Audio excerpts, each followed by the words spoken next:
Present woman of 36 years old with chronic pancreatitis due to hypertriglyceridemia.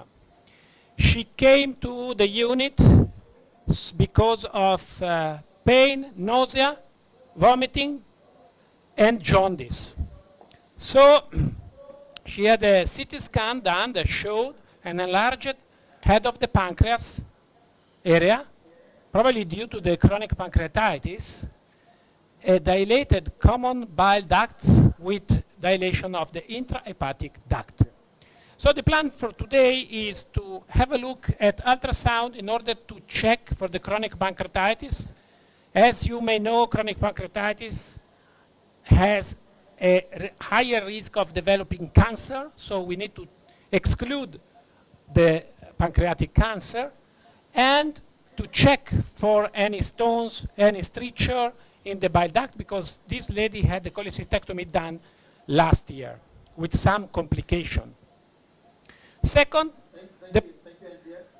So just quick question, on cross-sectional imaging, are we seeing anything worrying, any mass, or no? okay, so if you have the EUS picture, you can see that first of all I am working with the dot on the left side. So here is the head of the patient. This is the left lobe of the liver, and as you may recognize easily, those are enlarged intrahepatic bile ducts. This is a very important sign that allows me to follow the bile duct coming through the hepatic ileum towards the head of the pancreas. And here you can see already the area of the head of the pancreas that is quite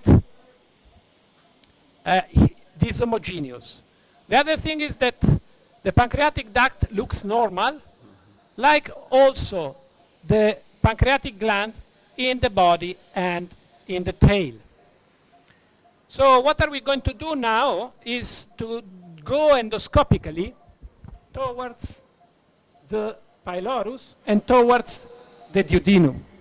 As you may see, endoscopically, the stomach is enlarged, and it's very difficult for me to find the position. Can someone hold the head of the patient, please? So what I'm trying to do endoscopically is to reach the pylorus and hopefully to go into the duodenum.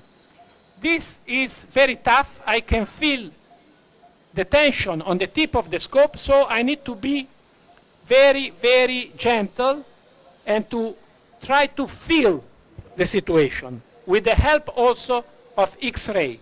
If you can see at the X-ray, my EUS scope is really in a bad position due to the rigidity of the duodenal area.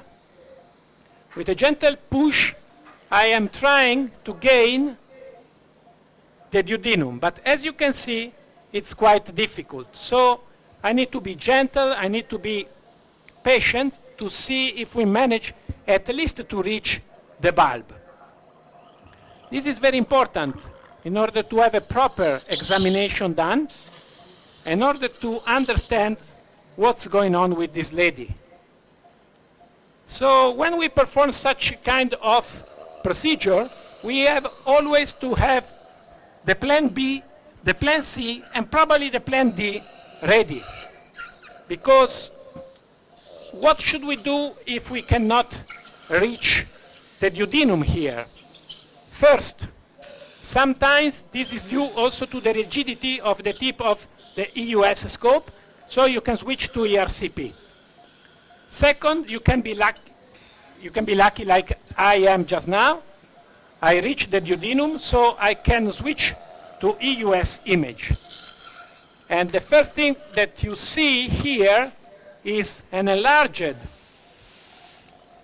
head of the pancreas area, dishomogeneous, inhomogeneous, showing a clear picture of chronic pancreatitis with dilation of the cystic duct that you see here and the common bile duct above with stone.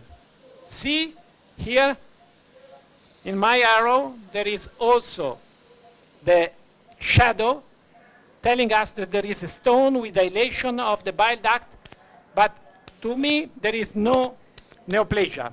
Can I have water? I want to fill duodenum with water so that I can show you, with a syringe, please. I can show you, and this is very, very important. So if we are able to rule out such a dramatic condition, I would suggest to switch to the duodenoscope, Yes. hoping to find a way to go into the second part of the duodenum. Another one, please. And this is quite important because, as you may see, the head of the pancreas is giving us a lot of rigidity. With the help of the water, we can see much better all the area here. And as you can see, there are inhomogeneous area with white spots. Those are calcification, intraparenchymal calcification. And if I turn left, I would easily recognize the common bile duct in a while over there with the dilation. So to me, the diagnosis here is chronic pancreatitis